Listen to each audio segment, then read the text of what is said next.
ഒരു അഭയാർത്ഥിയെ പോലെ കപ്പലിൽ നിങ്ങൾ യാത്ര ചെയ്തിട്ടുണ്ടോ? ആഡംബരത്തിന്റെ അവസാന വാക്കായ ക്രൂയിസ് ഷിപ്പുകളുടെ കണ്ണഞ്ചിപ്പിക്കുന്ന കാഴ്ചകൾ നമ്മൾ ഒരുപാട് കണ്ടിട്ടുണ്ടാവും. എന്നാൽ അതിന് നേർ വിപരീതമായ കപ്പൽ യാത്രകളും നമ്മളുടെ ഈ ലോകത്തുണ്ട്. അങ്ങനെ ഒരു യാത്രയ്ക്കാണ് നമ്മൾ ഇന്ന് പുറപ്പെടുന്നത്, ബൗബൗ എന്ന പട്ടണത്തിൽ നിന്നും മക്കാസർ എന്ന സ്ഥലത്തേക്ക്. ഹലോ, നമസ്കാരം എല്ലാവർക്കും. നമ്മളുടെ പുതിയൊരു എപ്പിസോഡിലേക്ക് ഇങ്ങ് ബൗബൗയുടെ മണ്ണിൽ നിന്നും സ്വാഗതമുണ്ട്. നമുക്ക് പോകാനുള്ള ഷിപ്പ് അവിടെ നിന്ന് ഹോൺ അടിക്കുന്നുണ്ട്. അപ്പോൾ വായോ, ആദ്യമേ നമുക്ക് ആ ഒരു ഷിപ്പിൽ കയറാം, അതിനുശേഷം ബാക്കി കാര്യങ്ങൾ പറയാം കേട്ടോ. നമ്മുടെ അടുത്ത യാത്രയുടെ 2ാം ഘട്ടത്തിലേക്ക് കിടക്കാനുള്ള ടൈമായി. അതിനു വേണ്ടിയിട്ട് നമ്മളിപ്പം ഷിപ്പ് കയറി നേരെ നമ്മുടെ മക്കാസർ എന്ന് പറയുന്ന ആ ഒരു ഏറ്റവും വലിയ പ്രധാന പട്ടണമില്ലേ, അങ്ങോട്ടേക്ക് തന്നെ തിരിച്ചു പോവുകയാണ്. അവിടെ നിന്ന് വേണം നമുക്ക് വീണ്ടും റീസ്റ്റാർട്ട് ചെയ്യാൻ വേണ്ടിയിട്ട്. വേറെ കാര്യം എന്താണെന്ന് വെച്ചിട്ടുണ്ടെങ്കിൽ നമ്മളുടെ വിസ കാലാവധി തീരാറായി, അത് പുതുക്കേണ്ടതൊക്കെ ആയിട്ടുള്ള ആവശ്യങ്ങളുണ്ട് കേട്ടോ. അപ്പോൾ എത്രയും പെട്ടെന്ന് മക്കാസർ എത്തിയേ പറ്റത്തുള്ളേ. അതുകൊണ്ട് തന്നെ ടിക്കറ്റ് ഞാൻ ഷിപ്പിൻ്റെത് എക്കണോമിക് ക്ലാസ്സാണ് ബുക്ക് ചെയ്തേക്കുന്നത്. വരുമ്പോൾ നമ്മൾ കണ്ടില്ലായിരുന്നോ ഈ കട്ടിലിട്ടിട്ട് ആൾക്കാർ കിടക്കുന്ന ഒരു ടൈപ്പ് പരിപാടി, ഹോളിൻ്റെ അകത്ത് അതേ പരിപാടി കേട്ടോ. നമ്മുടെ കയ്യിലുള്ള ക്യാഷൊക്കെ ഓൾമോസ്റ്റ് ഫിനിഷായി തുടങ്ങിയിട്ടുണ്ട്. അതുകൂടാതെ ഇനിയും മുമ്പോട്ട് പോകണമെങ്കിൽ ചിലവുകൾ ചുരുക്കിയേ പറ്റത്തുള്ളൂ. അപ്പോൾ നമ്മൾ ഇനി മുതൽ അങ്ങനെയുള്ള യാത്രകളൊക്കെ എടുക്കേണ്ടിയിരിക്കുന്നു. അവിടെ ഒരു ഷിപ്പ് വന്ന് അടുത്തിട്ട് ഉണ്ട്. അത് നമുക്ക് പോകേണ്ട ഷിപ്പല്ല, അത് ചരക്ക് ഷിപ്പാണ് കേട്ടോ. ഞാൻ കുടിക്കാൻ കുറച്ച് വെള്ളം വാങ്ങിയിട്ടുണ്ട്, വേറൊന്നും വാങ്ങിയിട്ടില്ല. ബാക്കി ഫുഡൊക്കെ നമുക്ക് ഷിപ്പിൽ നിന്ന് കിട്ടും, അവിടെ നിന്ന് വാങ്ങാം. ആക്ച്വലി ഇനി ഒരു 1.5 മണിക്കൂർ കൂടി ഉണ്ട് കേട്ടോ ഷിപ്പ് എടുക്കാൻ വേണ്ടിയിട്ട്. ഈ സാധനം വന്ന് പാർക്ക് ചെയ്യുമ്പം മുതൽ ഇങ്ങനെ ചൂളം വിളിച്ചുകൊണ്ടിരിക്കും കേട്ടോ. നമ്മളുടെ പെലബുഹാൻ എന്നാണ് കേട്ടോ ഇവിടെ പോർട്ടുകൾക്കൊക്കെ പറയുന്നത്. ഈ ഒരു ബൗബൗവിൻ്റെ പോർട്ടിൻ്റെ യഥാർത്ഥമായിട്ടുള്ള പേര് മുർഹും എന്നാണ് കേട്ടോ, മുർഹും ബൗബൗ. ഹോൺ അടിച്ചേക്കുന്നത് നമ്മുടെ ഷിപ്പല്ല കേട്ടോ, വേറെ ഏതൊരു ഷിപ്പ് അങ്ങ് ദൂരെയായിട്ട് വന്ന് കിടപ്പുണ്ട്, ആ ഷിപ്പാണ്. അപ്പോൾ നമ്മുടെ ഷിപ്പ് ലേറ്റാണോ? ഇവിടെ നിന്ന് ആരെയും കാണാനും ഇല്ലല്ലോ. ദൈവമേ, കഴിഞ്ഞ തവണ വന്നപ്പോൾ ഷിപ്പില്ലാതിരുന്ന പോലെ വല്ലതും ആണോ? ഇവിടെ ഒന്നും ആരും വന്നിട്ടില്ല കേട്ടോ. ദൈവമേ, അവിടെ നിൽക്കുന്ന ആ ഒരു സെക്യൂരിറ്റി ആയിട്ടുള്ള ആ ചേട്ടനെ കണ്ടോ? എനിക്കൊന്ന് ഇവിടുത്തെ ഷിപ്പ് യാർഡിൻ്റെ അങ്ങനത്തെ എന്തോ ആരാണ്. പുള്ളിക്കാരൻ എന്നെ പരിചയമുണ്ട് കേട്ടോ. കാരണം നമ്മളെ പസർവാജയിലേക്ക് എത്തിച്ചത് ആ പുള്ളിക്കാരനാണ്. കാരണം അതിൻ്റെ ഷിപ്പിൻ്റെ ഡീറ്റെയിൽസ് കാര്യങ്ങളൊക്കെ പുള്ളി അങ്ങനെ പറഞ്ഞു തന്നിട്ടുണ്ടായിരുന്ന ഒരു ഓപ്ഷനെ. അപ്പോൾ എന്നോട് പറഞ്ഞത് ഇവിടെ വന്നിട്ട് ഇവിടുത്തെ മെഷീനിൽ നിന്നും നമ്മൾ ബോർഡിംഗ് പാസ് എടുക്കണം. ബോർഡിംഗ് പാസ് എടുത്തതിന് ശേഷം നേരെ അവിടെ പോയിട്ട് ചെക്ക് ഇൻ ചെയ്യാന്നേ. അപ്പോൾ ആദ്യമേ ഞാൻ ഓൺലൈനിലാണ് എനിക്ക് അതിൻ്റെ ടിക്കറ്റ് വന്നിട്ടുള്ളത്, അത് കാണിച്ചു കൊടുക്കട്ടെ. Boarding pass, thank you. Pelni എന്ന് പറയുന്ന ഒരു ഷിപ്പ് കമ്പനി, അവരാണ് ഇവിടുത്തെ പ്രധാനപ്പെട്ട ഇതുപോലുള്ള സർവീസുകളൊക്കെ നടത്തുന്നത്. അപ്പോൾ അവരുടെ സ്റ്റാഫ് അവിടെ ഉണ്ട്, അവർ തന്നെ സാധനങ്ങളൊക്കെ സെറ്റാക്കി തരും. പെൽനിയുടെ നല്ല സർവീസാണ് കേട്ടോ. എനിക്ക് ഇതുവരെ ഒരു മോശം അനുഭവം അവരിൽ നിന്നും ഉണ്ടായിട്ടില്ല. കറക്റ്റ് ടൈമിംഗ് ഒക്കെയാണ്. ഇവിടെ നിന്നുണ്ടല്ലോ വലിയ തിരക്കൊന്നും കാണുന്നില്ല, ബഹളം അങ്ങനെയുള്ള പരിപാടികളൊന്നുമില്ല. നമ്മൾ ഇങ്ങോട്ടേക്ക് വന്നപ്പോൾ കണ്ട ആ ഒരു ഒച്ചപ്പാടൊക്കെ ഇല്ല, പൂരത്തിനുള്ള ആളുകൾ, അതൊന്നും ഇവിടെ ഇല്ല കേട്ടോ. എന്താണെന്ന് വെച്ചിട്ടുണ്ടെങ്കിൽ ഈ ഷിപ്പ് ഇവിടെ നിന്ന് തുടങ്ങുന്നതല്ല, വേറെ എവിടെ നിന്ന് വരുന്നതാണെന്ന് തോന്നുന്നു കേട്ടോ. ഓൾറെഡി ഷിപ്പ് വന്ന് ഷിപ്പ് അവിടെ കിടപ്പുണ്ട്, ആളുകൾ അതിൻ്റെ അകത്തുനിന്ന് ഇറങ്ങുന്നൊക്കെയുണ്ട്. നമ്മൾ വരുമ്പോൾ ഉണ്ടായിരുന്നില്ലേ അതുപോലെ തന്നെയുള്ള വലിയൊരു ഷിപ്പ്, അതിനത്ര 7 നിലയങ്ങളുണ്ടായിരുന്നു ഞാൻ വരുന്നത്. സെയിം തന്നെ സാധനം പോലെ തന്നെയുള്ളൊരു ഷിപ്പാണ്. വരുന്ന യാത്രക്കാരിൽ നിന്നും എന്തെങ്കിലുമൊക്കെ ക്യാഷൊക്കെ വാങ്ങാനൊക്കെ ആയിട്ട് തോണിയിൽ കുറച്ചധികം പിള്ളേർ നമ്മൾ വരുമ്പോഴും കണ്ടിരുന്നു ഇതുപോലുള്ള പിള്ളേർ. ഇതുവരെ സ്ഥിരം പരിപാടിയാണ് കേട്ടോ, ഇവരതിലേ ചുറ്റിക്കറങ്ങി നടക്കുന്നത്.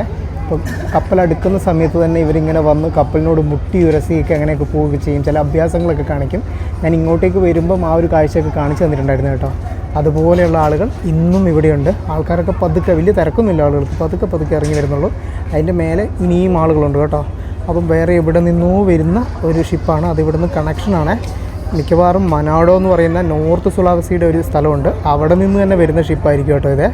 അങ്ങനെ ഏറെ നേരത്തെ കാത്തിരിപ്പിന് ശേഷം അതിൻ്റെ അകത്തുണ്ടായിരുന്ന ആളുകളെല്ലാം ഇറങ്ങി. അതിനുശേഷം നമുക്ക് ഇവിടെ നിന്ന് കയറാനുള്ളവർക്ക് അനുമതി കിട്ടി. നമ്മളെല്ലാവരും കൂടിയിട്ട് ലഗേജും കാര്യങ്ങളൊക്കെ ആയിട്ട് അങ്ങ് പോവാണ് കേട്ടോ. ആകാശം ചെറിയ രീതിയിൽ കാർമേഘങ്ങളായിട്ടുണ്ട്. പിന്നെ പോരാത്തതെന്ന് പറഞ്ഞിട്ടുണ്ടെങ്കിൽ ഇപ്പോൾ സമയം 6:15. ഈ ഷിപ്പ് എടുക്കുന്നത് 7 മണിക്കാണ്. നമുക്ക് നമ്മുടെ ബൗബൗ, അതായത് ഭൂട്ടൻ എന്ന് പറയുന്ന ഈ ഒരു ദ്വീപിനോട് ബൈ പറയാം. ഇനി ഇങ്ങോട്ടേക്കൊക്കെ തിരിച്ച് വരുമോ ഇല്ലയോ എന്നുള്ളതൊന്നും അറിയത്തില്ല.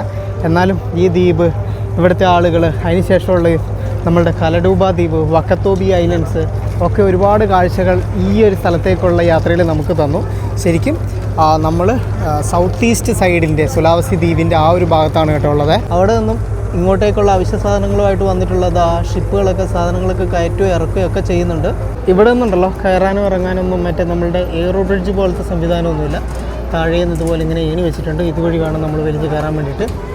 നമ്മുടെ ഇപ്രാവശ്യത്തെ ഡക്കുണ്ടല്ലോ 2ാമത്തെ ഡെക്കാണ്. കഴിഞ്ഞ തവണ നമ്മൾ 5ാമത്തെ ഡെക്കായിരുന്നു. ഡെക്ക് കുറഞ്ഞു വരുക. ഷിപ്പിൻ്റെ നിലയ്ക്ക് മാറ്റം വന്നിട്ടുണ്ടോ ഇല്ലയെന്ന് തോന്നുന്നു. പക്ഷേ സെയിം ഷിപ്പല്ല, ഷിപ്പ് മാറി. നമ്മൾ വന്ന ഷിപ്പ് കുറേയും കൂടി പുതിയ ഷിപ്പായിരുന്നു. ഇത് കുറച്ച് പഴക്കമൊക്കെ ഫീൽ ചെയ്യുന്നുണ്ട്.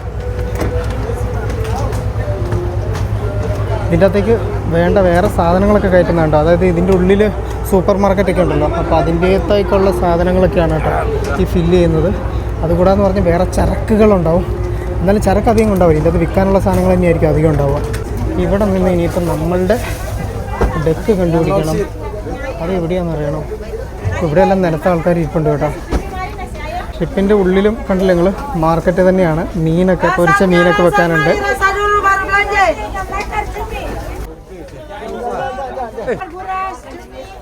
നോക്കി വെക്കാം, നമുക്ക് വൈകുന്നേരം വന്ന് വാങ്ങാം. മൊത്തത്തിലൊരു മാറ്റമുണ്ട്.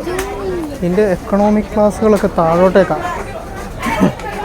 അപ്പോൾ താഴോട്ട് പോവാം. ഇവിടെ സൈഡിലൊക്കെ ആൾക്കാർ മാറ്റൊക്കെ വിരിച്ച് കിടക്കുന്നൊക്കെ ഉണ്ട്. ഓ, ഇത് എൻ്റെ ഡിഫറെൻ്റ് ആണല്ലോ. നമ്മളെ മുമ്പേ കയറിയ പോലത്തെ ഒരു ഷിപ്പേ അല്ല, ഇത് മൊത്തം മാറ്റം. എക്കണോമിക് ക്ലാസ് ഡെക്ക് നമ്പർ 3, നമ്മൾ ഡെക്ക് നമ്പർ 2 ആണ്. അതെ, ഇതിൻ്റെ ഉള്ളിലൊക്കെ ഇങ്ങനെയൊക്കെയുണ്ട്. Deck number 3 ഇവിടാണോ? കഴിക്കാനുള്ള എന്താ സാധനമൊക്കെ ആയിട്ട് ചേച്ചി താട്ട് ഇറങ്ങി പോകുന്നുണ്ട്. ആ ചേച്ചീൻ്റെ പുറകെ ഞാനും പോട്ടെ. Hello, yes, this is deck number 2. Yes, ഇതാണെന്ന് തോന്നുന്നു. ഒടുവിൽ നമ്മളുടെ സാധനം കിട്ടി കേട്ടോ. 58 ആണ് നമ്മളുടെ നമ്പർ. അപ്പോൾ ഈ കൂട്ടത്തിലുള്ള ഈ ബെഡിൽ മത്തി വിരിച്ചിട്ട പോലെ നമ്മളിവിടെ കിടക്കണം. അതാണ് കേട്ടോ നമുക്ക് വേണ്ടത്. നമ്മുടെ ലഗേജ് വെക്കാൻ വേണ്ടിയിട്ട് മേലെ ഒരു തട്ടുണ്ട്, അതാണ് ഒഴിവുള്ളത്. എൻ്റെ ഒരു ബെഡിലുണ്ടല്ലോ എന്തെല്ലാം സാധനങ്ങൾ വെച്ചിട്ടുണ്ടായിരുന്നു. ഞാൻ അടുത്ത് അപ്പുറം മാറ്റി. ഈ 58 തന്നെയാണ് എന്ന് തോന്നുന്നു, ഉറപ്പൊന്നുമില്ല. അവിടെയും വേറെ ആൾക്കാരുണ്ട്. ഇങ്ങനെയാണ് കേട്ടോ. ഒരു TV ഒക്കെ ഉണ്ട് ഇവിടെ. ടോട്ടൽ എത്രയാണ്? 20-30 എങ്ങാണ്ട് ബെഡാണുള്ളത്.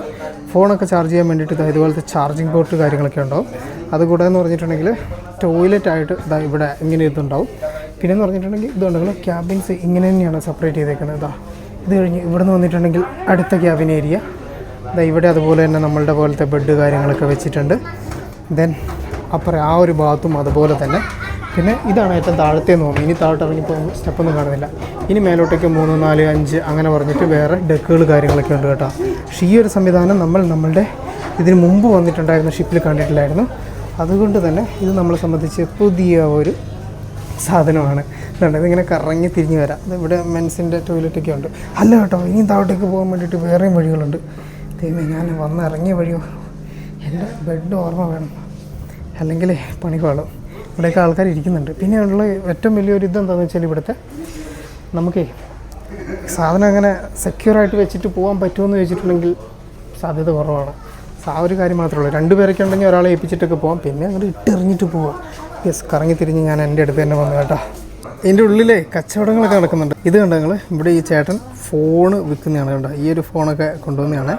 3 ലക്ഷം രൂപ. ആ ചെറിയ ഫോൺ എന്നോട് പറഞ്ഞത് 3 ലക്ഷം രൂപ എന്ന് പറഞ്ഞിട്ടുണ്ടെങ്കിൽ 1500 രൂപ ഉണ്ട്. അതുപോലത്തെ പല ഫോണുകളൊക്കെ ഇങ്ങനെ വെക്കുന്നുണ്ട്. ഫോൺ മാത്രമല്ല, ഫുഡ് കാര്യങ്ങളൊക്കെയും വെക്കുന്നുണ്ട്. വേറെ എന്തൊക്കെയോ വെക്കുന്നുണ്ട് കേട്ടോ.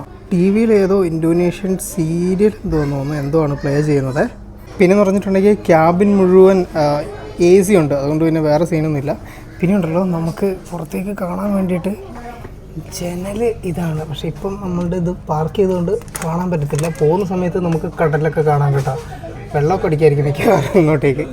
പിന്നെ ഈ ഒരു ഭാഗം കാണുമ്പം എനിക്ക് ഓർമ്മ വരുന്നത് വീണ്ടും നമ്മൾ കപ്പലിലോട്ട് കയറി കഴിഞ്ഞിട്ടുണ്ട്. അപ്പോൾ തന്നെ ടൈറ്റാനിക് സിനിമ ഓർമ്മ വരുന്നുണ്ടോ.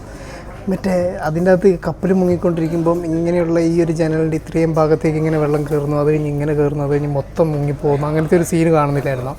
അവനെ ഒരു മറ്റേ വിലങ്ങൊക്കെ ഇട്ട് പൂട്ടിയതിന് ശേഷം കാണുന്നത് സെയിം അതേ ഡെക്ക് കേട്ടോ. നമ്മൾ ഏറ്റവും താഴത്തെ ഭാഗത്തുള്ള ഡെക്കാണ്. ഇത് കഴിഞ്ഞിട്ട് വേറെ ഇനിയിപ്പോൾ എൻജിൻ റൂമാണെന്ന് തോന്നുന്നു. I don't know. നമ്മുടെ ഈ ഒരു സൈഡിലുള്ള ബെഡ് നിറഞ്ഞ ആൾക്കാർ വരുന്നേ ഉള്ളൂ. അതുപോലെ തന്നെ ഈ ഒരു ഭാഗത്തും ബെഡിൽ ആൾക്കാർ നിറഞ്ഞ് വരുന്നേ ഉള്ളൂ. അപ്പുറത്തെ അവർ ഫാമിലിയാണെന്ന് തോന്നുന്നു. അപ്പം നമ്മളുടെ ഒരു സ്ഥലത്ത് ഓൾമോസ്റ്റ് ആളുകളായിട്ടുണ്ട്. ഞാൻ പിന്നെ ഉണ്ടല്ലോ ഇത്രയും നേരം ഷിപ്പ് എടുക്കുന്നതിന് വരുന്ന ആളുകൾ കയറുന്നൊക്കെ നോക്കി നിൽക്കുമായിരുന്നു. കാരണം ഇനി അഥവാ വന്നതിന് ശേഷം നമ്മളുടെ സ്ഥലത്തിന് വേറെ ആരും അവകാശവാദം ഉന്നയിക്കണ്ടെന്നൊക്കെ വെച്ചിട്ട് ഇനിയിപ്പോൾ എന്തായാലും ഷിപ്പ് എടുക്കാറായി. ഞാൻ എൻ്റെ ബാഗ് വന്നിട്ട് അതിൻ്റെ മേലെ കയറ്റി വെച്ചിട്ടുണ്ട്. എൻ്റെ അകത്ത് എൻ്റെ ഡ്രസ്സ് പിന്നെ പവർ ബാങ്ക് കാര്യങ്ങളൊക്കെയാണ് ഉള്ളത്. ബാക്കി വലിയ വിലപിടിപ്പുള്ള സാധനങ്ങളൊന്നുമില്ല. അപ്പോൾ അതുകൊണ്ട് ഞാനങ്ങനെ വെച്ചിട്ട് പോവുക മേലോട്ടേക്ക്. പോയി വരുമ്പോഴത്തേക്കും എന്താണ് ഉള്ളത് എന്നുള്ളത് അന്നേരം നമുക്ക് തീരുമാനിക്കാം. അല്ലാണ്ട് ഇപ്പം എന്ത് ചെയ്യാനാ. നേരെ മേലോട്ടേക്ക് കയറാം. ഇവിടെയെല്ലാം ആൾക്കാർ വന്ന് നിറഞ്ഞു കേട്ടോ. പിന്നെ നമ്മൾ ഇങ്ങോട്ടേക്ക് വരുമ്പോൾ ഉണ്ടായിരുന്ന ആ ഒരു റഷ് പോലെ വലിയ റഷൊന്നും താഴത്തെ നിലയിലില്ല. നമ്മുടെ മാർക്കറ്റുള്ള ആ ഒരു തട്ടില്ലേ, ആ തട്ടിൽ നിന്നും മേലോട്ടേക്ക് വന്നു നമ്മുടെ 5ാമത്തെ ഫ്ലോറ്. ഇത് കുറച്ചും കൂടി നൈസാണല്ലോ. ഇവിടെ വന്നിട്ട് ഇതാ ഒരു ഷോപ്പ്, കൂൾ ഡ്രിങ്ക്സ് കാര്യങ്ങളും നൂഡിൽസ് കാര്യങ്ങളും കൂടാതെ ഐസില്ല, അങ്ങനെ വേണ്ട ഫുഡിൻ്റെ സാധനങ്ങളൊക്കെ ഇവിടെ തന്നെ ഉണ്ട് കേട്ടോ. പുറത്തോട്ട് വന്നപ്പോഴത്തേക്കും ഇവിടെ എല്ലാം മുഴുവൻ കച്ചവടക്കാരാണ്. ചേട്ടാ ഇതിൻ്റെ അകത്ത് കച്ചവടക്കാരാണല്ലോ യാത്രക്കാരെക്കാളും കൂടുതലുള്ളത്. ഇരുട്ടായി കേട്ടോ. നോക്കി ഞങ്ങൾ നമ്മളുടെ ബോബോ നഗരം ഏകദേശം ഇരുട്ടിലേക്ക് വന്നിരിക്കുന്നു. മൊത്തം ലൈറ്റൊക്കെ ആയി സെറ്റായിട്ടുണ്ട്. ഷിപ്പ് എടുക്കാൻ ടൈം ആയല്ലോ, പിന്നെന്താ എടുക്കാത്തത്? അകത്ത് തിരക്കില്ലെങ്കിലും പുറത്ത് അത്യാവശ്യം തിരക്കുണ്ട് കേട്ടോ. എല്ലാവരും പുറത്തെ കാഴ്ചകളൊക്കെ നോക്കി കൊണ്ടുവിടാനൊക്കെ ആയിട്ട് ആൾക്കാർ വന്നിട്ടുണ്ടാവും. അപ്പം അവരോടെല്ലാം യാത്രയൊക്കെ പറയാനൊക്കെ ആയിട്ടായിരിക്കണം പുറത്ത് നിൽപ്പുണ്ട്. അതുകൊണ്ട് കഴിഞ്ഞ് കഴിയുമ്പോഴത്തേക്കും ഷിപ്പ് എടുത്തതിന് ശേഷം എല്ലാവരും നേരെ ക്യാബിനിലേക്ക് വരുമായിരിക്കും കേട്ടോ. പിന്നെ പ്രധാനമായിട്ടും എല്ലാവരും പുകവലിക്കാരാണ്. എന്നാലും ഇപ്പോൾ പുകവലിക്കണമെങ്കിൽ അകത്തിരുന്നൊന്നും പറ്റത്തില്ല, അത് സ്ട്രിക്റ്റ്ലി അകത്തിരുന്ന് വലിക്കാൻ പറ്റത്തില്ല കേട്ടോ. അപ്പോൾ അതുകൊണ്ട് എല്ലാവരും പുറത്ത് വന്ന് ഇങ്ങനെ ഇരിക്കുന്നതാണ്. യെസ്, ഇതാണ് നമ്മളുടെ റെസ്റ്റോറൻറ്റ് ഏരിയ. നല്ല വ്യത്യാസമുണ്ട് കേട്ടോ. മറ്റേ ഷിപ്പും ഈ ഷിപ്പും തമ്മിൽ ഒരു ബന്ധമില്ലല്ലോ. ഇവിടെ നിന്ന് നമുക്ക് ഫുഡ് കാര്യങ്ങളൊക്കെ കോഫിയോ എന്താണെന്ന് വെച്ചിട്ടുണ്ടെങ്കിൽ വാങ്ങാം, കഴിക്കാം, എന്ത് വേണമെങ്കിലും ചെയ്യാം. ഇവിടെ പഴമൊക്കെ വെക്കുന്നുണ്ട് കേട്ടോ. അതുകൊണ്ടല്ലോ വെക്കാൻ വെച്ചേക്കുന്നത് തന്നെയാണോ? ദൈവത്തിനറിയാം. എന്തായാലും ഇവിടെയൊക്കെ വന്നിരുന്ന് കഴിക്കുകയും കുടിക്കുകയും ഒക്കെ ചെയ്യാം. അത് കഴിഞ്ഞിട്ട് ഇനിയിപ്പോൾ മേലേട്ടും നില ഉണ്ട്. ഇനിയും നിലയുണ്ടോ? ഇത് തീരുന്നില്ലേ? അപ്പോൾ മേളത്തെ നിലയിൽ എന്തുണ്ടെന്ന് നോക്കാമല്ലോ. ഇവിടെയും ആളും പ്രാർത്ഥനയുടെ സ്ഥലമാണ് കേട്ടോ. പ്രാർത്ഥനാ സ്ഥലം, നമസ്കരിക്കേണ്ടവർക്ക് നമസ്കരിക്കുകയൊക്കെ ചെയ്യാതെ.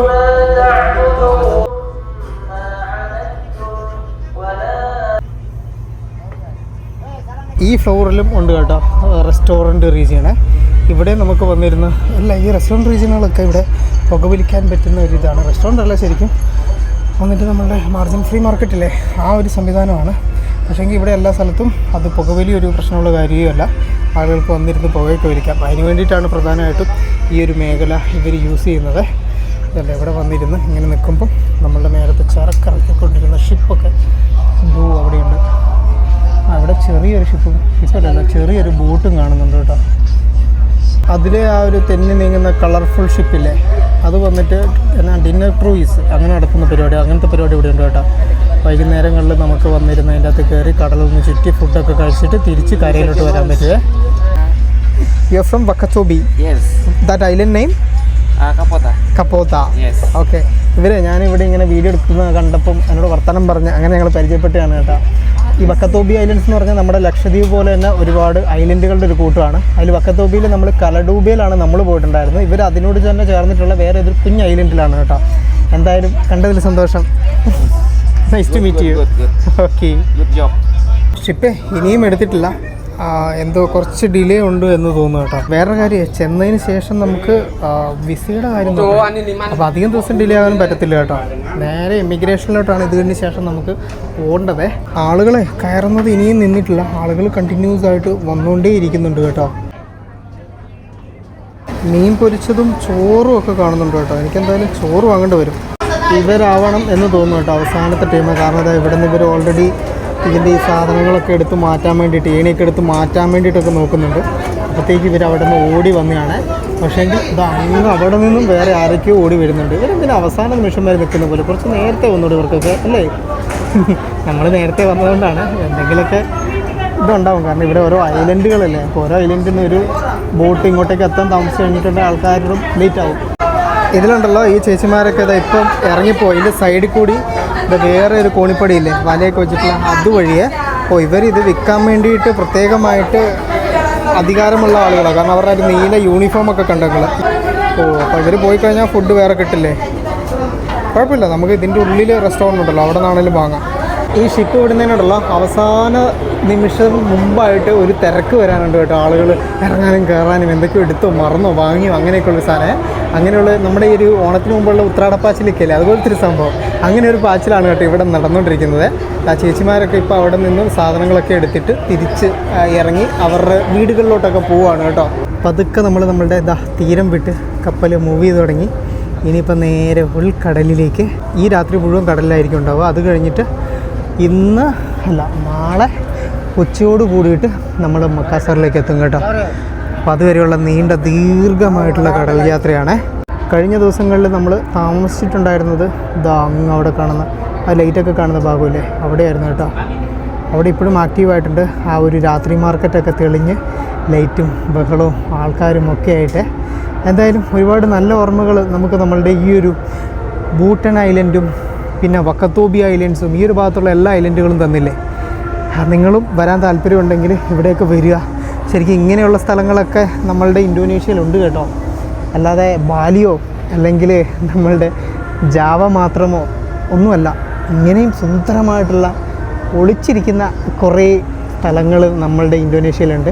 അതൊക്കെ നിങ്ങളും എക്സ്പ്ലോർ ചെയ്യാൻ വേണ്ടിയിട്ട് ശ്രമിക്കുക. ഇവിടെയൊക്കെ വരുന്നതിൻ്റെ ഒരു ഏറ്റവും വലിയ ഗുണം എന്താണെന്ന് അറിയാമോ, ടൂറിസ്റ്റുകൾ ഭയങ്കര കുറവാണ്. അതുകൊണ്ട് തന്നെ ഭയങ്കര കാം ആൻഡ് ക്വയറ്റായിട്ട് നമുക്ക് കാഴ്ചകളൊക്കെ ആസ്വദിക്കാനൊക്കെ പറ്റും. ഇപ്പോൾ ഉണ്ടല്ലോ ഇതെന്തോ ഇത് നമ്മളെ ഗൈഡ് ചെയ്യുന്ന ബോട്ടാണോ, അങ്ങനെ എന്തോ ഒരു സാധനം നമ്മുടെ അടുത്തേക്ക് വന്നിട്ടുണ്ട് കേട്ടോ. അതിപ്പോൾ കപ്പലിൽ മുട്ടൂലോ, ദൈവമേ, മുട്ടി അതാ മുട്ടി. വേറെന്തോ കാര്യമുണ്ട് കേട്ടോ. ഇതാ ഇവിടുന്ന് ആ മറ്റേ തൂക്കിയിടുന്ന ഏണിയില്ലേ, ആ ഏണി ഇട്ട് കൊടുത്തു കേട്ടോ. അവസാനമായിട്ട് ആരോ കയറാനോ ഇറങ്ങാനോ എന്തോ ഉണ്ടെന്ന് തോന്നുന്നല്ലോ. അതിന് വേണ്ടിയിട്ട് എന്തുവാ. ഹായ്, ഞാൻ ഇങ്ങനെ ഇറങ്ങുന്നതും കയറുന്നതും സിനിമയിൽ മാത്രമേ കണ്ടിട്ടുള്ളൂ, നേരിട്ട് കാണാൻ പറ്റി. യെസ്, ഇത് ഈ ഒരു കപ്പലിൻ്റെ എന്തോ ഒരു സംതിങ് ആരോ ആണ്, എൻജിനീയറോ അങ്ങനെ എന്തോ ആളാണ്. പുള്ളി ഇറങ്ങാൻ വിട്ടുപോയതാണെന്ന് തോന്നുന്നു. പുള്ളീനെ കൂട്ടാനായിട്ടാണ് ആ ഒരു ബോട്ട് വന്നത്. നൈസ്. കുറച്ച് റിസ്കി പരിപാടിയാണ്, എന്നാലും കുഴപ്പമില്ല. അതാ പുള്ളി ഇറങ്ങി. നൈസ്, അത്രയേ ഉള്ളൂ. അപ്പോൾ കടലിൽ കൂടി പോയിക്കൊണ്ടിരിക്കുന്ന സമയത്തും ആളുകൾക്ക് കയറണമെങ്കിൽ ഇങ്ങനൊരു ഓപ്ഷനുണ്ട്. ഇറങ്ങാൻ മറന്നുപോയ ആളല്ല കേട്ടോ. അതെ, ഇവിടെ ഉണ്ടല്ലോ ഓരോ തുറമുഖത്തും ഈ ഒരു വലിയ ഷിപ്പൊക്കെ എടുക്കുന്ന സമയത്ത് ഈ തുറമുഖത്തിൻ്റേതായിട്ടുള്ളൊരു ഓഫീസർ ഉണ്ടാവും ഇതിനെപ്പറ്റി കൂടുതൽ അറിയാവുന്നതൊക്കെ. അപ്പോൾ അവരായിരിക്കും അങ്ങോട്ടേക്ക് അടുപ്പിക്കുന്നതും തിരിച്ചു കൊണ്ടുവരുന്നതൊക്കെ. അങ്ങനെയുള്ളൊരു ഓഫീസറായിരുന്നു അത്. ഇപ്പോഴത്തെ ഷിപ്പിൻ്റെ എൻജിൻ റൂം ഒന്നും താഴെയല്ലാന്ന് തോന്നുന്നു. ഇതാ ഇവിടെ നിന്നൊക്കെയാണോ ഒച്ചയൊക്കെ കേൾക്കുന്നത്. ഇതാണ് കേട്ടോ ഏറ്റവും ടോപ്പിലെ ഭാഗം. അങ്ങോട്ടേക്ക് നമുക്ക് റെസ്ട്രിക്റ്റഡ് ആണ്, നമുക്ക് കയറാൻ പറ്റത്തില്ല. നമ്മളുടെ ആ ഒരു ഷോപ്പിലേക്ക് വന്നിട്ട് കോഫിയും അതുപോലെ തന്നെ നൂഡിൽസും പറഞ്ഞിട്ടുണ്ട്. മതി, നൂഡിൽസ് വെച്ചിട്ട് നമുക്ക് അഡ്ജസ്റ്റ് ചെയ്യാം. അപ്പം ചൂടുള്ള വരി ഇവിടെ നിന്ന് തന്നെ സെറ്റാക്കി തരും. തിരിച്ച് നമ്മളുടെ കിടക്കേണ്ട സ്ഥലത്തേക്ക് വന്നു. മേലെ ഇനിയിപ്പം ഒന്നും ചെയ്യാനില്ല, നമ്മൾ ഒരുപാട് കടലിൻ്റെ ഉള്ളിലേക്ക് വന്നിട്ടുണ്ട്. ഇന്ന് രാത്രി ഇവിടെയാണ് ഞാൻ. ശരിക്കും എനിക്കിത് കാണുമ്പോൾ നമ്മൾ ഈ മത്തി പൊരിക്കാനിടുന്ന പോലെ ഒരു ഫീലാണ് കേട്ടോ. നെക്സ്റ്റ് ഡേ അതിരാവിലെ തന്നെ എണീറ്റു. കാരണം ഇന്നലെ രാത്രി കാര്യമായിട്ടൊന്നും ഉറങ്ങിയിട്ടില്ല. തിരിഞ്ഞും മറിഞ്ഞും ഒക്കെ കിടക്കുവാണ് കേട്ടോ. ഇത്ര അതിനിടയ്ക്ക് ആൾക്കാർ വർത്താനൊക്കെ പറയുന്ന ബഹളം അങ്ങനെയൊക്കെ ആയതുകൊണ്ട് ഉറങ്ങാൻ പറ്റിയിട്ടില്ല. ഈ ഒരു രീതിയിലായിരുന്നു ഇന്നലെ രാത്രി ഞങ്ങളെല്ലാവരും ഇവിടെ കിടന്ന് കേട്ടോ. ഒരു കുടുംബത്തിലെ പോലെ ആളുകൾ ഇങ്ങനെ അങ്ങോട്ടും ഇങ്ങോട്ടും അടിങ്ങി കിടക്കുമായിരുന്നേ. ഒരു കുളിയൊക്കെ പാസ്സാക്കി കേട്ടോ. ശരിക്കുണ്ടല്ലോ നമ്മൾ നോർത്ത് സൈഡിലൊക്കെ പോകുമ്പോൾ, നോർത്ത് ഇന്ത്യൻ സൈഡിലൊക്കെ പോകുമ്പോൾ ഈ പബ്ലിക് സ്ഥലങ്ങൾ, ടോയ്ലറ്റുകളൊക്കെ എത്രമാത്രം വൃത്തികേടാണെന്നുള്ളത് പോയവർക്കറിയാം. അതൊക്കെ വെച്ച് നോക്കുമ്പോഴല്ലോ ഇവിടെ സ്വർഗ്ഗമാണ് കേട്ടോ. എല്ലാവരും അവനവൻ കയറിയതിന് ശേഷം വൃത്തിയാക്കിയതിന് ശേഷം മാത്രമേ തിരിച്ചിറങ്ങുന്നുള്ളൂ. അതിൻ്റെ ഒരു കാര്യമാണ്. നമുക്ക് ഇനിയൊന്ന് ജസ്റ്റ് പുറത്തേക്ക് പോകാം. ഏറ്റവും എന്തെങ്കിലും കഴിക്കണ്ടേ, അപ്പോൾ അതിനുള്ള കാര്യം എന്താണെന്ന് നോക്കാം കേട്ടോ. പിന്നെ കുളിയൊക്കെ കഴിഞ്ഞപ്പോഴത്തേക്കും മൊത്തത്തിലൊരു ഉന്മേഷം വന്നു. ഇങ്ങ് താഴെയാണ്, കടലിനോട് ചേർന്നാണ് നമ്മളുള്ളത്. ഇനിയിപ്പം മേലോട്ട് കയറണം കേട്ടോ. 5, 6 നില 7 നിലയുണ്ട് ടോട്ടല്. ഇതെല്ലാം നമ്മളുടെ പോലെ തന്നെ ആളുകൾ ഇത് കിടക്കുന്നതാണ്. അവിടെ നിന്ന് കിടക്കാൻ ഇഷ്ടപ്പെടാത്ത ആളുകളാണ് ഇത് ഇവിടെ വന്ന് കിടക്കുന്നത് കേട്ടോ. ഇതൊന്ന് സ്വന്തമായിട്ടൊരു രീതി കിട്ടും, മറ്റേത് ബെഡല്ലേ കിട്ടത്തുള്ളൂ. ഇനിയും മേലോട്ട് കയറണം. ഇതിപ്പോൾ നമ്മൾ 3rd 4th ഫ്ലോറിലെത്തി. 5th ഫ്ലോർ മുതലാണ് നമുക്ക് ബാൽക്കണി കാര്യങ്ങളൊക്കെ ഉള്ളത്. കയറട്ടെ. പിന്നെ ഉണ്ടല്ലോ ഇവിടെ വേറൊരു കാര്യമുണ്ട്, ഞാൻ അറിയാൻ കുറച്ച് ലേറ്റായിപ്പോയി. നമുക്ക് പോകുന്ന പോക്കിൽ നെറ്റ്വർക്ക് കിട്ടും. അതുകൊണ്ടെങ്കിലും അവിടെ പ്ലാനുണ്ടോ? അതായത് 35,000 രൂപ കൊടുത്തിട്ടുണ്ടെങ്കിൽ 4 മണിക്കൂർ നേരത്തേക്ക് വൈഫൈ ഫ്രീ, 55,000 കൊടുത്താൽ 12 മണിക്കൂർ നേരത്തേക്ക് വൈഫൈ ഫ്രീ. അത്യാവശ്യം സ്പീഡൊക്കെ ഉണ്ട് കേട്ടോ. നമുക്ക് യൂട്യൂബൊക്കെ പ്ലേ ചെയ്യാം, അങ്ങനെയൊക്കെ ഉണ്ട്. ഞാൻ ഇന്നലെ രാത്രി കുറച്ചിത് എടുത്തിട്ട് ഞാൻ ശ്വാസം മുട്ടിയിട്ട് പോയില്ല നടന്നു കയറിയിട്ട്. ബാൽക്കണി ഏരിയയിലും ഒരുപാട് ആൾക്കാർ കിടക്കുന്നുണ്ട് കേട്ടോ. ഇത് കണ്ടിന്യൂസ് പുകവലിക്കുന്ന ആൾക്കാരൊക്കെ ഇല്ലേ, അവരൊക്കെയാണ് ഇങ്ങനെ പുറത്ത് വന്ന് കിടക്കുന്നത്. ഇടയ്ക്കിടയ്ക്ക് പുറത്തോട്ട് വരാൻ ഉള്ള മടി കാരണം കേട്ടോ. സൂര്യൻ ഉദിച്ച് ഇത് അവിടെ നിന്ന് വരുന്നേ ഉള്ളൂ. പതുക്കെ കടലോളങ്ങളിലൊക്കെ ഉണ്ടെങ്കിൽ അതിൻ്റെ ഒരു സൂര്യപ്രകാശത്തിൻ്റെ തെളിമ. പക്ഷേങ്കിൽ എവിടെയും ഒരു ലാൻഡില്ല കേട്ടോ. നോക്കി ഞങ്ങൾ ഫുള്ള് കടലാണ്. കടലെന്ന് പറഞ്ഞാൽ കടലോളം കടൽ. നമുക്ക് അങ്ങേ അറ്റം വരെ പോകാം. അപ്പുറത്തെ സൈഡിലാണ് ശരിക്കും സൂര്യോദയം മര്യാദയ്ക്ക് കാണാൻ പറ്റുന്നത്. സൂര്യൻ ഉദിച്ചിട്ട് കുറച്ച് നേരം ആയി കേട്ടോ. ഞാൻ പിന്നെ കുളിക്കാനൊക്കെ പോയതുകൊണ്ടൊക്കെ അങ്ങനെ ലേറ്റ് ആയതാണ്. പിന്നെ ഓൾറെഡി ഞാൻ ഈ ഒരു കടലിൽ നിന്നുള്ള സൂര്യോദയം കഴിഞ്ഞ തവണ വരുമ്പോൾ കാണിച്ചിട്ടുണ്ടായിരുന്നു. സോ വീണ്ടും കാണിക്കണ്ട എന്ന് തോന്നിയേ. ഇവിടെയൊക്കെ അത്യാവശ്യം കടലിന് നല്ല ആഴമുണ്ട്. അതുകൊണ്ടാണ് നോക്കി ഞങ്ങൾ നേവി ബ്ലൂ കളർ. ആഹാ, ഒറിജിനൽ നേവി ബ്ലൂ കാണണമെങ്കിൽ ആഴക്കടലിലോട്ട് വരണമല്ലേ. നല്ല കട്ടി നീല. പിന്നെ ഉണ്ടല്ലോ കടലിൽ നിന്ന് സൂര്യനെ കാണാൻ ഒരു പ്രത്യേക ഭംഗിയാണ് കേട്ടോ ശരിക്കും പറഞ്ഞാൽ. പക്ഷേ കണ്ണ് തുറന്ന് മര്യാദയ്ക്ക് അങ്ങോട്ട് നോക്കാൻ പറ്റുന്നില്ല. എന്നാ വിളിച്ചോ ദൈവമേ. പിന്നെ നമ്മളുടെ ഇടത് സൈഡിലായിട്ട് വേറൊരു സാധനമുണ്ട് കണ്ടോ ഞങ്ങൾ. വേറൊരു കപ്പൽ. അത് നിർത്തിയിട്ടേക്കൊന്നുമില്ല. അതും നമ്മളുടെ കൂടെ തന്നെ കട്ടയ്ക്ക് വരാനായിട്ട് പിടിച്ചേക്കുവാണ്. പക്ഷേ നമ്മൾക്കൊപ്പം എത്തുന്നില്ല. നമ്മളെക്കാൾ സ്പീഡ് കുറവാണ്. അത് വന്നിട്ട് ചരക്ക് കപ്പലാണ് എന്ന് തോന്നുന്നു കേട്ടോ. അതെ, ചരക്ക് കപ്പലാണ്. പക്ഷെ എന്ത് ചരക്കാണെന്നുള്ളത് തിരിയുന്നില്ല. നിങ്ങൾക്ക് എന്തെങ്കിലും കാണുന്നുണ്ടോ? ഒന്നുമില്ലല്ലോ. ചിലപ്പോൾ ചരക്ക് എടുക്കാൻ പോകുന്നതായിരിക്കും അല്ലേ. ഇത് നമ്മുടെ ആദ്യത്തെ റെസ്റ്റോറൻറ്റ് ഏരിയ ആണ്. ഇതിൻ്റെ മേലെ വേറെണ്ണം കൂടി ഉണ്ട്, ഞാൻ നിങ്ങൾ കാണിച്ചിട്ടുണ്ടായിരുന്നു. ഇവിടെ പക്ഷേങ്കിൽ നമ്മളിപ്പോൾ നിന്ന ഈ ഒരു സൈഡിലാണ് കടൽ, കര അതൊന്നും കാണാത്തത്. പക്ഷേങ്കിൽ നേരെ ഓപ്പോസിറ്റ് സൈഡിലേക്ക് നടന്നു കഴിഞ്ഞിട്ടുണ്ടല്ലോ, അവിടെ നല്ല ഭീകരമായിട്ടുള്ള കരയുണ്ട് കേട്ടോ. നോക്കി നിങ്ങൾ, വലിയൊരു മലനിര തന്നെ ആ ഒരു റീജിയനിൽ നമുക്ക് കാണാതെ. നമുക്ക് ഓ മൈ ഗോഡ്, ഇതെന്താ ഷിപ്പിനോട് ചേർന്നിട്ട് ശരിക്കും നമ്മളുടെ സുലാവസി ദ്വീപിൻ്റെ അടുത്ത കൈയിൻ്റെ ആ ഒരു ഭാഗത്തേക്ക് എത്തി. അപ്പോൾ അതുകൊണ്ടാണ് നമുക്ക് കര കാണാവുന്നത്. ഇനി നമ്മൾ ആ ഒരു കൈഭാഗത്തിന് അങ്ങനെ കറങ്ങി ചുറ്റിയാണ് നമ്മളുടെ മക്കാസർ എന്ന് പറയുന്ന സ്ഥലത്തേക്ക് എത്തുവേ. അവിടെ ഉണ്ടല്ലോ വിൻഡ് മിൽസൊക്കെ ഇതാ ഒരുപാട് കാണാൻ പറ്റുന്നുണ്ട്. അപ്പോൾ പ്ലെയിനായിട്ടുള്ള ഏരിയയിലല്ല, കടൽ തീരത്തും വിൻഡ് മില്ലുകൾ സ്ഥാപിക്കാൻ പറ്റുമല്ലേ. ഇവിടെ പിന്നെ അത്യാവശ്യം നല്ല കാറ്റുമുണ്ട്. ഇപ്പോൾ അധികം പ്രശ്നങ്ങൾ നമ്മളുടെ ഹോർമൂസ് കടലിലേക്കിലാണല്ലോ. ശരിക്കും ഹോർമൂസും ഇങ്ങനെ തന്നെ ആയിരിക്കും അല്ലേ. അവിടെയും കുറേ മലനിരകളൊക്കെ ഉണ്ട്. അവിടെ നിന്നാണ് ആക്രമണങ്ങളൊക്കെ വരുന്നത്. ഇറാൻ ആക്രമിക്കാൻ ഏറ്റവും എളുപ്പം ഈ ഒരു മലനിരകളുള്ളത് കൊണ്ടാണെന്നൊക്കെ ഞാൻ കേട്ടിട്ടുണ്ട്. അതിൽ പോയവരാരെങ്കിലൊക്കെ ഉണ്ടോ? ഉണ്ടെങ്കിലൊന്ന് കമൻറ്റിൽ പറയണം കേട്ടോ. എങ്ങനെയാണ് അതിലൂടെയുള്ള യാത്രയുടെ എക്സ്പീരിയൻസ് എന്നുള്ളത്. നേരം വെളുത്ത് കഴിഞ്ഞിട്ടുണ്ടല്ലോ, പിന്നെ ആൾക്കാരും അകത്തിരിക്കില്ല, എല്ലാവരും ഇങ്ങനെ പുറത്താണ് ഇരിക്കുന്നത്. അതിനൊരു പ്രധാനപ്പെട്ട കാരണം എന്ന് പറയുന്നത് 90% ആൾക്കാരും ഇന്തോനേഷ്യയിലെ പുകവലിക്കാരാണ്. സോ അവർക്ക് പുകവലിക്കാതെ വേറൊരു രക്ഷയില്ല. അതുകൊണ്ടാണ് കേട്ടോ. ഈ ബസ്സിൽ പോകുമ്പോഴേ, സ്പെഷ്യൽ ബസ് പിടിച്ച് പോകുമ്പം അതിന് ഈ ഒരു ടോയ്ലറ്റൊക്കെ ഉള്ള ബസ്സുകളുണ്ട്. അപ്പോൾ അതിൻ്റെ ആ ഒരു ടോയ്ലറ്റ് ഏരിയ പ്രധാനമായിട്ടും പുകവലിക്കാർക്ക് വേണ്ടിയിട്ട് മാറ്റി വെച്ചേക്കുന്നതാണ് കേട്ടോ. ആളുകൾ സ്പെഷ്യലായിട്ട് ദീർഘദൂര യാത്രയൊക്കെ പോകുമ്പോൾ അങ്ങനെയുള്ള ബസ് തന്നെ നോക്കി ബുക്ക് ചെയ്തിട്ടേ പോകത്തുള്ളൂ. അല്ലാത്ത ബസ്സുകളിൽ ആൾ കയറൽ കുറവാണ് കേട്ടോ. അത്രയ്ക്ക് ഇമ്പോർട്ടൻ്റ് ആണ് ഇവരെ സംബന്ധിച്ച് പുകവലി എന്ന് പറയുന്നത്. ക്യാൻസറിനൊന്നും ഒരു കുറവില്ല കേട്ടോ. ഇവിടെ നമ്മൾ പോകുന്ന വഴിക്ക് ഈ ഒരു റോഡിലൊക്കെ ഫ്ലെക്സ് കാണാം. ഈ കഴുത്തിൻ്റെ ഇവിടെ ഈ ത്രോട്ട് ക്യാൻസർ സംതിങ് എന്തോ വന്നിട്ടാണ് ഇങ്ങനെ തുളച്ചിട്ട് ഇത് ചെയ്യുന്ന പരിപാടിയില്ലേ, അതിൻ്റെ ട്രീറ്റ്മെൻറ്റിന് റേറ്റ് കുറവുണ്ടെന്ന് പറഞ്ഞിട്ട് കേട്ടോ. ശരിക്കും ഗവൺമെൻറ് കാര്യമായ രീതിയിൽ ഇവിടെ ഈ ഒരു പുകവലിക്കെതിരെ എന്തെങ്കിലും ചെയ്തില്ലെങ്കിൽ ഇവരുടെ പുതിയ തലമുറ മൊത്തം ക്യാൻസറിന് ഇതിൻ്റെ അകത്ത് അടിമപ്പെട്ട് അങ്ങനെ തീരും കേട്ടോ. കാരണം ചെറിയ പിള്ളേർ, ഈവൻ UP സ്കൂളിൽ പഠിക്കുമ്പോൾ മുതൽ പിള്ളേർ പുകവലിച്ച് തുടങ്ങും. ഇവിടെ അതൊക്കെ ഒരു കോമൺ ആയിട്ടുള്ളൊരു സാധനമാണ്. അതിനെതിരെ പ്രത്യേകിച്ച് എന്തെങ്കിലുമൊക്കെ കാര്യങ്ങൾ ഇവർ ചെയ്യുന്നുണ്ട്, സൊസൈറ്റി ചെയ്യുന്നുണ്ടെന്നൊന്നും എനിക്ക് തോന്നുന്നില്ല. നമ്മുടെ ഇന്ത്യയിൽ എന്നാലും ഇപ്പം ആ ഒരു ട്രെൻഡ് പുകവലിയുടെ ട്രെൻഡ് കുറച്ച് കുറവുണ്ട്. എന്നാൽ നാട്ടിലിപ്പോഴും പിന്നെയും പുതിയ ആൾക്കാരൊക്കെ പുകവലിയിലോട്ടൊക്കെ വരുന്നുണ്ട് കേട്ടോ. കാരണം നമ്മളുടെ പുതിയ സിനിമകളൊക്കെ ഇല്ലേ, പുതിയ സിനിമകളിൽ നായകന്മാർ വലിച്ചല്ലേ വരുന്നത്. എങ്കിൽ മാത്രമല്ലേ ഒരു നായകത്വ ഫീൽ വരത്തുള്ളൂ. പക്ഷേ കോമൺ സെൻസ് വെച്ച് ചിന്തിച്ചിട്ടുണ്ടെങ്കിൽ ഇങ്ങനെ വലിച്ച് നടക്കുന്ന നായകനെ ഒരിക്കലും 10 പേരെ 20 പേരെ ഇടിച്ചിടാൻ പറ്റത്തില്ല. കാരണം 2 സ്റ്റെപ്പ് വെക്കുമ്പോഴത്തേക്കും ആൾ ചുമച്ച് അവിടെ വീഴും. അല്ലെങ്കിലും ഈ കടലിൻ്റെ ഇവിടെ വന്നിട്ട് ഞാൻ ഈ പുകവലിയെ പറ്റിയിട്ട് ബോധവൽക്കരണം നടത്തേണ്ട ആവശ്യം എന്താ അല്ലേ. പുകവലി ആരോഗ്യത്തിന് ഹാനികരമാണ്. വലിക്കുന്നവൻ്റെ ആയുസ് അത്രയും കുറയും, അത്രയേ ഉള്ളൂ. ഈ വലിക്കുന്ന ആളുകൾക്ക് നിങ്ങൾ വലിക്കുന്നത് നിങ്ങൾക്ക് പ്രശ്നമുണ്ടോ ഇല്ലയോ എന്നുള്ളത് അറിയാനായിട്ട് പ്രത്യേകിച്ച് ഒരൊറ്റ കാര്യം ചെയ്താൽ മതി. നിങ്ങൾ ഏതെങ്കിലും ഒരു ട്രെക്കിങ്ങിനൊന്ന് പോയി നോക്കുക. അപ്പോൾ തിരിയും ഇത്രയും നാൾ നിങ്ങൾ വലിച്ചതിൻ്റെ ആ ഒരു സാധനം നിങ്ങളുടെ ശരീരത്തിന് എത്രത്തോളം അഫക്റ്റ് ചെയ്തു എന്നുള്ളത് കേട്ടോ. അതുകൊണ്ട് തന്നെ പുകവലിക്കുന്നതൊക്കെ ആൾക്കാർ പതുക്കെ കുറച്ച് ഇല്ലാണ്ടാക്കാൻ ശ്രമിക്കുക. അതായിരിക്കും നമ്മുടെ ആരോഗ്യത്തിനും നമ്മളുടെ സമാധാനത്തിനൊക്കെ നല്ലത്. ബ്രേക്ക്ഫാസ്റ്റ് കഴിക്കാത്തതുകൊണ്ടാണെന്ന് തോന്നുന്നു കുറേയധികം മോട്ടിവേഷൻ സാധനങ്ങൾ വെറുതെ കയറി വരുന്നു. അപ്പോൾ ഈ ബ്രേക്ക്ഫാസ്റ്റ് കഴിക്കട്ടെ.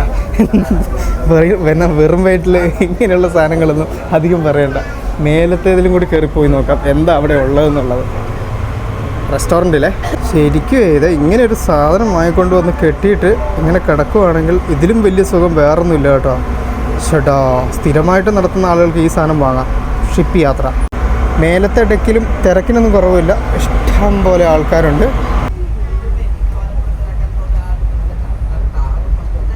ഞാനൊരു കോഫി പറഞ്ഞു. ഇവിടെ ഓറഞ്ച് ജ്യൂസൊക്കെ ഉണ്ട്, പക്ഷേ ഓറഞ്ച് ജ്യൂസൊക്കെ വാങ്ങിക്കഴിഞ്ഞിട്ടുണ്ടെങ്കിൽ നമുക്ക് സ്വർണ്ണം വാങ്ങാം. ഇല്ല, അത്രയ്ക്കൊന്നുമില്ല. എന്നാലും പിന്നെ ഉണ്ടല്ലോ പുഴുങ്ങിയ മുട്ട കിട്ടും, നല്ല നാടൻ മുട്ട. അപ്പോൾ ഞാൻ ഒരു പുഴുങ്ങിയ മുട്ട കൂടി പറഞ്ഞിട്ടുണ്ട്. Okay, thank you. ഹലോ, എനിക്ക് കോഫി കുടിക്കാൻ വേണ്ടിയിട്ട് ഇവിടെ കുറച്ച് ഫ്രണ്ട്സിനെ കിട്ടിയിട്ടുണ്ട്. ഞാനിങ്ങനെ അവിടെ നിൽക്കുന്നുണ്ടപ്പോൾ വാ നമ്മളുടെ കൂടെ ജോയിൻ ചെയ്യുന്നു പറഞ്ഞിട്ട്. What's your name? Lockie. You are? Kamal. Okay. Akbar. My name is Firman. Okay, ഇവരെല്ലാവരും കൂടി എന്നെ വിളിച്ചതാണ് കേട്ടോ. Kita lagi coffee break di sini, breakfast with Master Tuti. Sudhi. Oh, Tuti. Yes.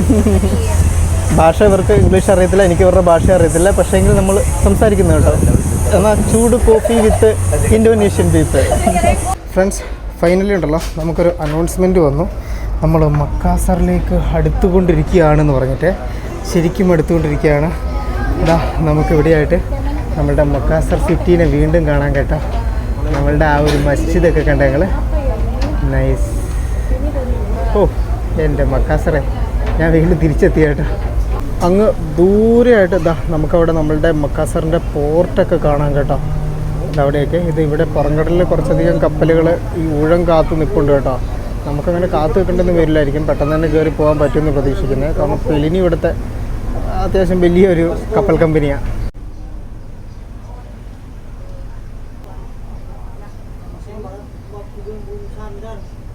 ഒടുവിൽ വീണ്ടും നമ്മൾ സുലാവസിയുടെ ഏറ്റവും വലിയ ആ ഒരു പട്ടണത്തിലേക്ക് അടുക്കുകയാണ്. ടൗണ്, തിരക്ക്, അങ്ങനെയുള്ള എല്ലാമായി വരുന്നു. പിന്നെ നമുക്ക് എന്തായാലും ഇവിടെ വരണം, കാരണം നമ്മുടെ ഇമിഗ്രേഷൻ്റെ ബാക്കി കാര്യങ്ങളൊക്കെ നോക്കണം. നമ്മുടെ ബാഗെല്ലാം എടുത്തിട്ട് നേരെ ഇതാ ഇതിൻ്റെ 4th ഫ്ലോറിൻ്റെ ഇങ്ങോട്ട് വന്നേ. ഇവിടെയാണ് ശരിക്കും ആ ഒരു ബ്രിഡ്ജൊക്കെ കണക്ട് ചെയ്യുക. അതെന്ന് വെച്ചിട്ടുണ്ടെങ്കിലുണ്ടല്ലോ ഈ ഷിപ്പ് ഇറങ്ങി കഴിയുമ്പോഴത്തേക്കും ആയിരക്കണക്കിന് ആൾക്കാരാണ് കേട്ടോ ഈ ഒരു ടൗണിലോട്ട് എത്തുന്നത്. അപ്പോൾ എല്ലാ ആൾക്കാരും ഈ റൂമിന് വേണ്ടിയിട്ട് നോക്കും. അങ്ങനെയുള്ള ഹോട്ടൽസൊക്കെ മുഴുവൻ ഫുള്ളാവും. അപ്പോൾ നമ്മൾ പുറകിലാണെങ്കിൽ നമുക്ക് റൂംസ് കാര്യങ്ങളൊന്നും ഇന്നത്തെ ദിവസം കിട്ടില്ല. അങ്ങനെ ഒരു പണിയുണ്ട്. അതിനെ പോയി ചോദിക്കാൻ വേണ്ടിയിട്ടാണ് ഞാൻ നേരത്തെ വന്നു നിന്നത്. ഇതൊക്കെ ഇവിടെ ഇങ്ങനെ വന്ന് പോയി യാത്ര ചെയ്യുമ്പോൾ കിട്ടുന്ന ഓരോരോ അറിവുകളാണ് കേട്ടോ. ഇതൊക്കെയാണ് ട്രാവൽ ട്രിപ്പ്, പിന്നെ ട്രാവൽ ടിപ്സ്.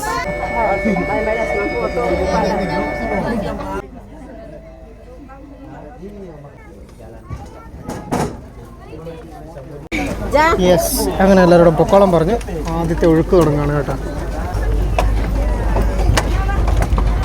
അടുത്ത ദ്വീപിൽ, അടുത്തല്ല നമ്മൾ ആദ്യമേ വന്ന് ലാൻഡ് ചെയ്ത ദ്വീപിൽ വീണ്ടും കാലുകുത്തി.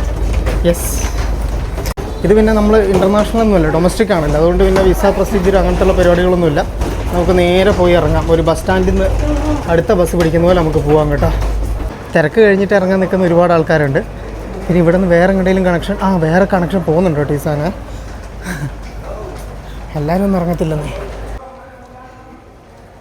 കടൽ തീരത്തുനിന്ന് ആ ഒരു ടൗണിൻ്റെ ഭാഗത്തേക്ക് ഇതുപോലെ വലിയ ബ്രിഡ്ജുണ്ട്. ഇത് കണ്ടോ, ടെർമിനൽ 1 നിന്ന് ടെർമിനൽ 2 കണക്റ്റ് ആവുന്നതാണ് കേട്ടോ. ഇതുവഴി അങ്ങനെ കയറി പോകണം. നമ്മളെ വന്നിറങ്ങുന്നത് വലിയൊരു മാർക്കറ്റ് റീജിയനിലേക്കാണ്. ഇത് ആ ഒരു ബിൽഡിംഗ് തന്നെയാണ്, പക്ഷേങ്കിൽ മാർക്കറ്റാണ് കേട്ടോ. ഈ ഒരു ഐലൻഡിലെ ഏറ്റവും പ്രധാനപ്പെട്ട പോർട്ട് എന്ന് പറയുന്നത് മക്കാസറാണ് കേട്ടോ. ഇവിടെ നിന്നാണ് ബാക്കി എല്ലാ സ്ഥലത്തേക്കും കണക്ട് ചെയ്തിട്ട് ഷിപ്പുകളുള്ളത്. മക്കാസറിൻ്റെ കവാടം എന്ന് പറയുന്നത്, സുലാവസിയുടെ കവാടം എന്ന് പറയുന്നത് നമ്മളീ കാണുന്ന മക്കാസർ സിറ്റിയാണ്, മക്കാസർ പോർട്ടാണ്. നല്ല വെയിലുണ്ട് കേട്ടോ. നല്ല ചൂടും. അവിടത്തേക്കാളും ചൂട് ഇവിടെ ഉണ്ടോ എന്നൊരു തോന്നില്ല. അതുകൊണ്ടൊന്നുമല്ല, കാരണം ഇപ്പോൾ സമയം വന്നിട്ട് 2:30 അതിൻ്റെ പൊരിയുന്ന ചൂട്. നമ്മൾ ഇറങ്ങുന്ന വഴിയിൽ ഒരുപാട് ഈ ഒരു വണ്ടിയുടെ, ഗോചക്കിൻ്റെ, കാറിൻ്റെ, പിന്നെ ടൂർ കമ്പനികളുടെ, അങ്ങനെയുള്ള ഒരുപാട് ആൾക്കാർ ഇങ്ങനെ വന്ന് നമ്മളോട് എവിടെയെങ്കിലും പോകാനുണ്ടോ എന്നുള്ളത് ചോദിക്കും കേട്ടോ. ഈ മാക്സിം എന്ന് പറയുന്നത് ഇവിടുത്തെ നമ്മുടെ ഓലോ ഊബറൊക്കെ ഇല്ലേ, അതുപോലെയുള്ളൊരു സാധനമാണ് ഈ മാക്സിൻ്റെ. Hi, hello. അപ്പോൾ നമുക്ക് അങ്ങോട്ടൊന്നും പോകാനില്ല. ഇവിടെയുള്ള ഏതെങ്കിലും ഒരു ഹോട്ടലിൽ പോയിട്ട് ആദ്യമേ റൂം എടുക്കുന്നു, ഈ ലഗേജുകളൊക്കെ വെക്കുന്നു, എന്നിട്ട് നേരെ നമ്മൾ എമിഗ്രേഷനിലേക്ക് ഓടുന്നു. അതാണ് നമ്മളുടെ പരിപാടി. ആഗസ്റ്റ് എന്നൊക്കെ പറഞ്ഞിട്ട് നമ്മൾ വന്ന സമയത്ത് ചോദിച്ചിട്ടുണ്ടായിരുന്നു, പക്ഷേ എങ്കിൽ അന്നേരം ഇപ്പോൾ ഫുള്ളായിരുന്നു. ഇന്നിനിപ്പോൾ പോയി ചോദിച്ചു നോക്കാം, അഥവാ കിട്ടിയാലോ.